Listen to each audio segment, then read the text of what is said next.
podcast is brought to you by Reka Studio. If you are struggling with creating content because you have no time, you don't know how to, and you are lacking of ideas, this is for you.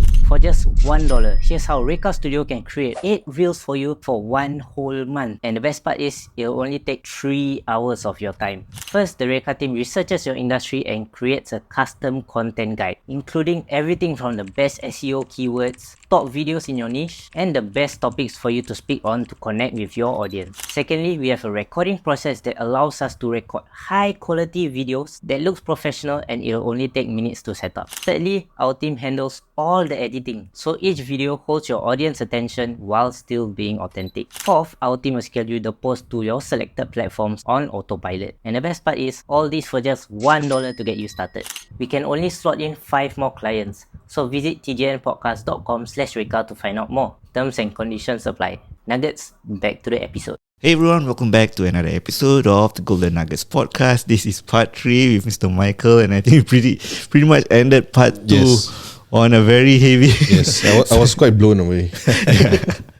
Okay, I mean, take it away for part 3. Yeah, so Michael, we backtrack a little bit about your film, and then we're gonna talk a bit more about your future plans. All right. What is so far the best film that you actually have produced? Whoa. Best film. It'll be the most recent one. It's usually the most recent one, because after every film you tell yourself, I should have done better, I should have corrected this. So you get better as you go along. And also I'm quite a new filmmaker. Yeah. I've done a lot of acting, but filmmaking I'm relatively new.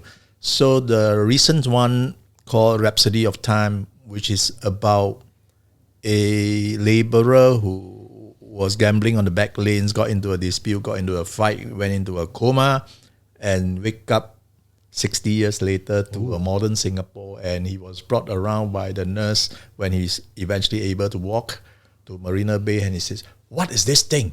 He said, "This is Marina Bay Sands." He said, "What is that?" Yeah. "It's a casino." "Casino so big, you think the police wouldn't be able to catch you?" He said, "No, this is government approved. Cannot be." Lee Kuan Yew would never agree to that. Yeah. You know? Wow. Yeah. Then the nurse said, Lee Kuan Yew has already died. And he's a grown man. By the time he slept for 60 years, he's quite old. Yeah. And he didn't know. He was saying, like that. He's totally distraught. Was devastated that Lee Kuan Yew died. And that I wanted to depict the support that Lee Kuan Yew had. Back then. Yeah, unceasing support that the masses had for Lee Kuan Yew. Like, although he gambled, right, he's still against any government that will approve of gambling then, right? Yeah. And Lee Kuan Yew, my hero, would never say. So although he gambled, he knew that it was a bad thing, Yeah, and the government should stop gambling, that kind of stuff. So that was that, and also to depict that this laborer was a very hardworking person. When he started just to be able to walk and see the garden downstairs, he asked the nurse, he says that, "Wow, very beautiful flowers here. So you must be very busy watering it every day." He said, No, we have gardeners. "Oh, gardeners, I can do it. I can help gardening. Let me help." Yeah. He said, "No, you can't. You're sick." Said, "No." He said, "If I sit upstairs, I'll be very bored every day." Yeah. So to depict during that era, everybody is so industrious, and that's why we have the Singapore today. Yeah, not like young people now lah. Slake, okay lah, tomorrow lah, no. Yeah. He'll call me no need call him. He'll call me. Yeah. Those days is highly. It's like it's a given. You work damn hard even when you're sick. If you can walk, you work. You can get up from bed, you work. Yes. And you support somebody, you support true. If you have a friendship as well, also friendship true. A very different society. And I think that I love that film. It has won a lot of awards. Oh. It has won in Incheon International Short Film Festival. Wow. Busan New Wave International Film Festival. Singapore Microfilm Festival. And Southeast Academy Film Festival. Wow. And in Southeast, we had the whole string of awards. Yeah, maybe more awards to come. I believe it is shot entirely in Teochew, Okay. which I was the lead actor. So it was really fun. So you were the actor, you were also the producer, screenwriter for that. Yeah, Wow. I couldn't be a director because told the camera guy, you direct. And there's only two of us. The crew, only two of us. Then on the actual the day, crew, only we got two. somebody else to at least listen to the sound. Yeah. Yeah. Okay. Yeah, that's all. Very, very lean. I ain't got the money to make films like that, right? So Yeah. I like the film very much. It's very representative of the whole 60 years that Singapore has gone through. How many minutes is this film? 10 minutes. 10 minutes, yeah. And I sang a song in Teochew. Oh. I sang a song in Teochew. And this time the guitar is real. Analog. I mean, maybe later we can watch it. Yeah. Is Yes, this one? yes, yes, Right? yes, correct. Yeah, maybe later we can watch it. And I also, it's funny because I was struggling what story to tell. Yeah. And then several weeks before or 2 months before, I told myself, don't cut your hair. No. I also don't know why. Don't cut. So I don't cut my hair. So the hair is long. After 60 years of sleeping, the hair is long. Right? Yeah. Yes. Yeah. So that was the reason. But before that, I don't know. I said, just keep your hair long. Don't cut. Why? I don't know. Don't cut. It must be useful. Yeah. So after that, I spray white. Then look like old man with beard and all that, right? Then we shot after 60 years first. And then after that, cut my hair, everything. I told my camera guy, sure, you got all the shots. Yeah. So cut everything, short hair, and then did the first part. So without the beard and the long hair, looks younger. Yeah. Wow. Yeah. Where do you get your inspiration? I have always thought if my father is still around today, how would he react to modern day Singapore? And he wasn't a laborer, but he was that typical era of very hardworking Work hard person. until you achieve Yeah. something. Yeah, so I wanted to try out, like if he's around, what he say. And I think typically he would say the same thing.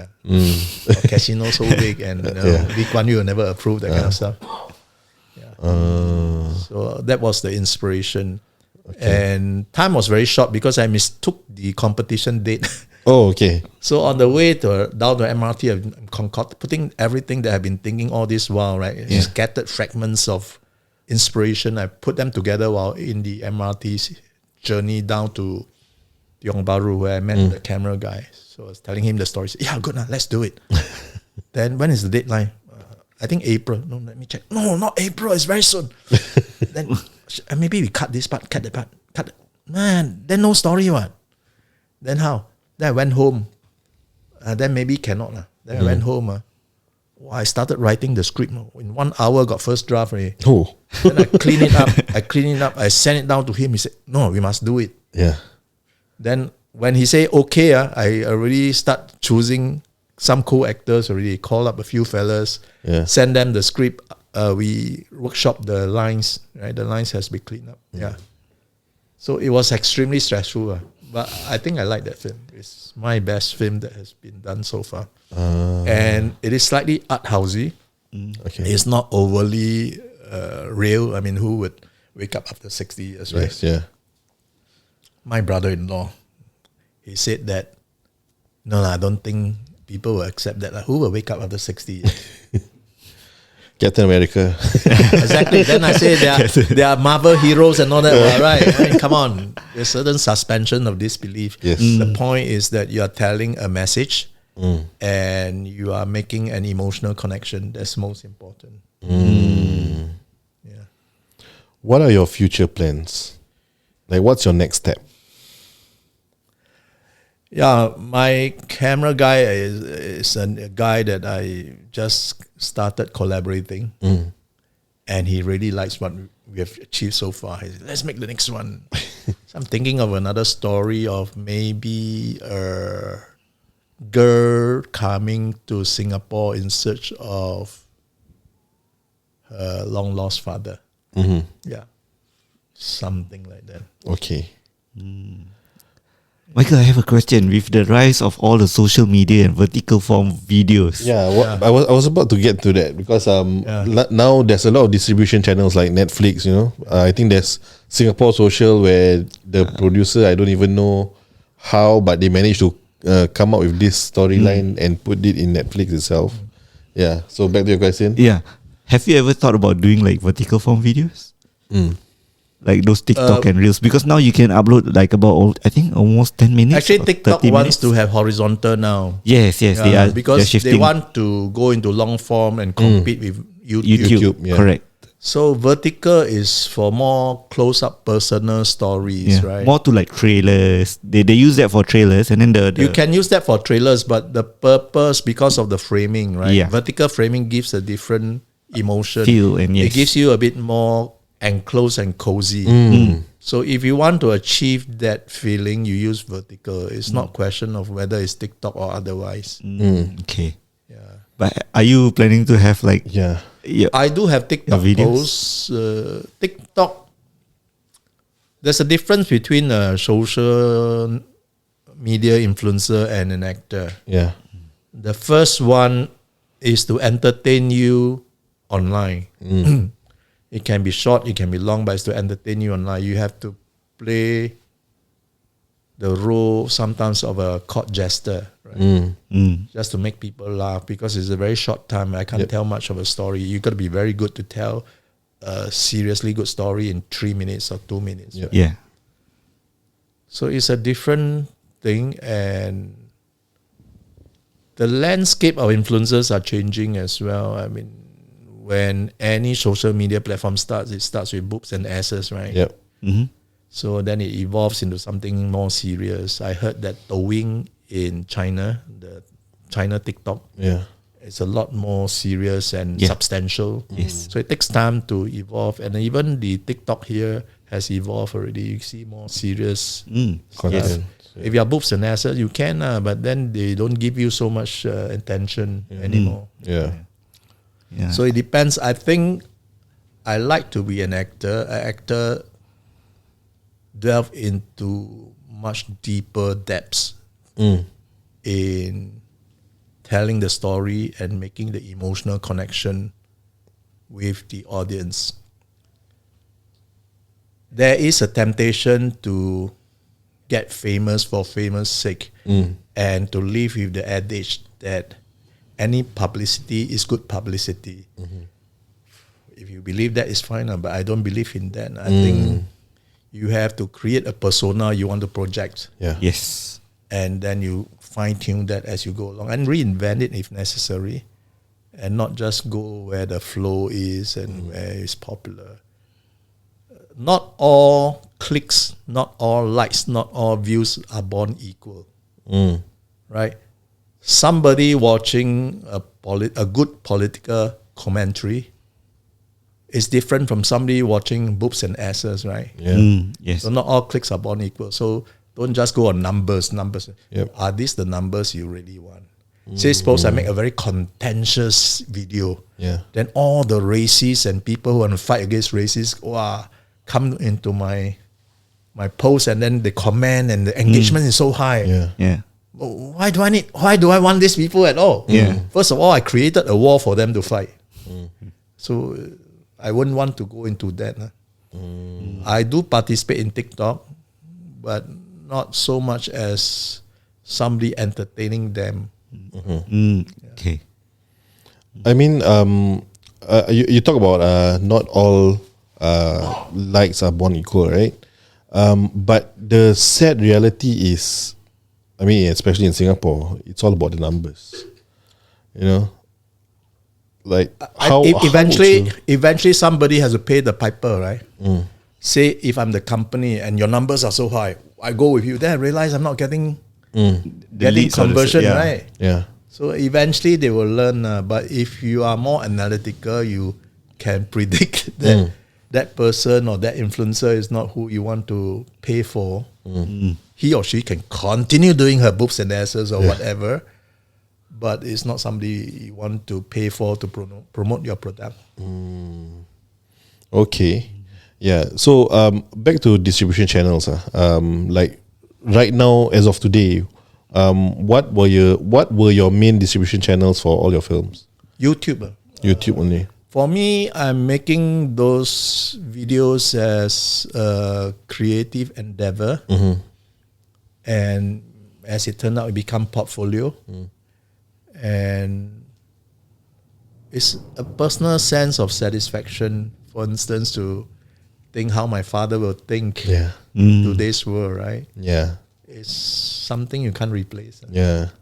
So if you don't do it, that's different. You don't have a closure for that. Yes. And when you make as if there's a closure, in fact, my brothers and sisters seeing my performance and my language and expressions, it reminds me of father so much. That's exactly how father will say it.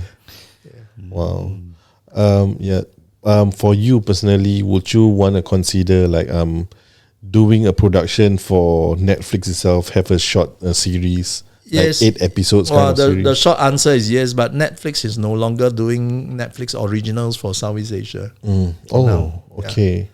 It's not a lucrative market, as in our per capita income is not very high. Yeah. So the TV stations would pay less for the same production that is sold in Europe. Yeah. Yeah. So they have stopped that. I think Amazon has also stopped that, I think. I was just about to ask you about Amazon Prime also. Yeah. I think they have stopped originals in Southeast Asia. They focus on more lucrative markets, I think. Okay. So that means that currently it's not in your pipeline at all. Because But I mean, it depends. If you are not thinking of money, you keep making anyway. yeah. You keep making, put it on YouTube. The trust and belief that something will happen. But because I mean, just when you talk about portfolio, it is about a portfolio, right? If let's say you have a Netflix original, although not well funded by Netflix itself, but it is a portfolio for you to have your own film. Yes. Yeah. When things change, then we'll see how it happens. The landscape is changing. It's changing. Cinemas are under stress, right? Yeah. Free-to-air TV is under stress. I don't have a TV at home now. I don't have a TV. I don't even watch some of the dramas I act in on TV. Online I watch. On TV. If they put it on YouTube, then I watch. Yeah, okay. So I don't even do that. After some time, you lose that egocentricity to watch yourself for the sake of watching myself. You watch it because you like the story, you like the emotional connection. It makes you cry, it makes you laugh. It makes you remind you of your father. Yeah. That's the reason for watching. In the beginning, different. Oh, it's me. Tell everybody to watch. It's me there, me there.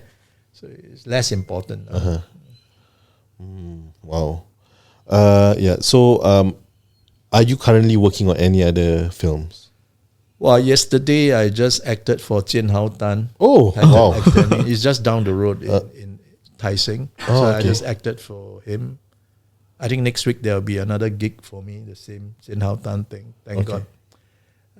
He's feeding me at least some gigs every month. Every month I still get about 1 or 2 gigs. Oh. Which is quite low for my standard, because before I was getting a lot. Yeah, like 1 week at least one kind of thing, is it? Yeah, before 1 week one. Now 1 month one. And also the prices are much more competitive. More people running after the same number of gigs. Yeah. Okay. Wow. It's an interesting industry as a whole. Yeah, because we've never had any profile like you share these kind of stories with us. So this is like the first. Okay. Yeah. And I mean, when we talk about resilience, what you have been going through and you producing and also getting as much gigs as you have really shows resilience. Where do you get that resilience from? My mother, when she was alive, right? She's a typical Chinese mother, very tough. And whenever I say I want to do something, right? Of course, something outlandish, like if it's coming out from me, right? Something fantasy or outlandish.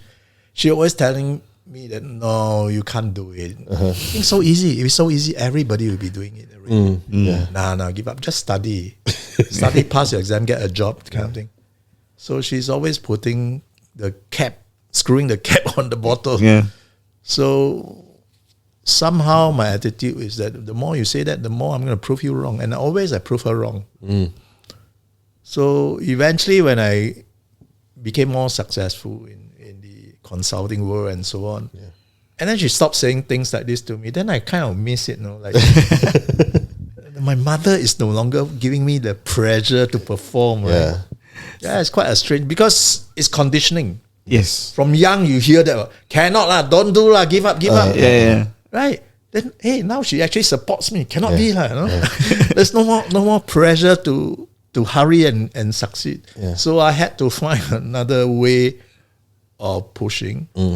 And pushing in a Confucian society or Asian society is also not so easy, because people will say that you're stubborn, you're pushy, you're self-righteous, you think you're very smart and all that. And you have to take a step back and really believe that, no, I'm not. Say what you like, I'm not. I have my own agenda. You can't see it. I explain to you. You fail to see it. Some do, but many don't. So if many don't, then don't let them know lah. So if they don't know, they have less comments about what you're doing. But I always believe I can do it. Anything. I believe I can really do it. If you give me now, I can do it. Right? I always believe like that. I don't believe that, no lah, maybe now cannot, next year. No, I'm not like that. Now you give me. I'll do it. Maybe I have to try harder than normal, but I'll do it. And I think that is what kept me going, the resilience. So it comes from how your mom has conditioned you. In a perverse way. So this is an interesting topic. Nowadays, when we talk about parenting, we don't do that anymore. It feels very weird when we want to say that kind of comments to our children when we already had that in the past. and I don't know, I really think that it's not a norm now for people to say you cannot make it lah, that kind of thing. Yeah, I think people will just say, you should try, give it a shot. Now that you say it, right, maybe my mom was right all along. Because now I see kids, they cannot take any hard knocks. Right? You insult me, I feel very sad. How can you say that? Have you thought about how I felt? I don't care how you feel. Last time how I got feel. That's why it's true. You don't kena whack. You're lucky. You got feeling. Oh, I see you got feeling. Make sure you feel how I want you to feel. You feel the pain that I want you to. So in a way, the younger generation has softened. Emotionally, they are not given those pressure, and also got other do it lah. Got money, can spend things, and also technology has given them a lot of comfort, right?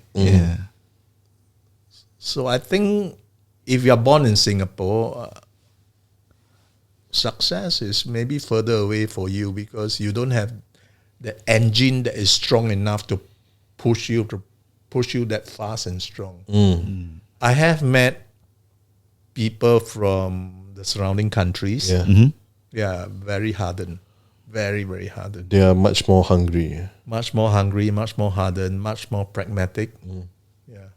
Okay, before we end this episode entirely with this part 3, what is one piece of advice that you can share to our younger audience? Yes. Well, know what you want and go for it, and also be a quick and good judge of situations and character, because that will save you a lot of pain and grief in the end. And got to be conscious. If you're not conscious, you won't start learning how to, right? But if you're conscious, you can start learning how to, and you're lousy in the beginning, but you get better later. Wow, it's a very good takeaway. Especially for those youngsters, because nowadays there's too many options. You may not be able. Be conscious, guys. Actually, talk about options, right? I think people who have a lot of options, especially very good-looking people, say a very good-looking 16-year-old girl, right? Now, an ugly 16-year-old girl wouldn't have any option. If that guy come to him and say, I really love you, I think the chances of him meaning it is very high. The good looker, long legs, beautiful 16-year-old girl has so many options, which is good on paper, but that's only if she's able to exercise the option wisely. And at the age 16, you don't know anything. Yes. Yeah. The sweetest one get the thing lah. Yeah. Yeah. Yeah, that's why a lot of them end up in problem. Okay. Okay, I wouldn't want to be a beautiful 16-year-old girl. Yeah. But let's I also want to be a girl. I mean, do you have any final questions before we end this? Yeah, No, we're good. Okay, all right. So with that being said, Michael, I really like to thank you for sharing your wisdom, gracing the studio, and I Yes. think shared with us like plenty of experiences also. And to the audience who has stayed tuned from part 1 all the way to part 3, thank you for tuning in. And with that being said, we're the Golden Nuggets. See you in the next one. Yeah, thank you for having me.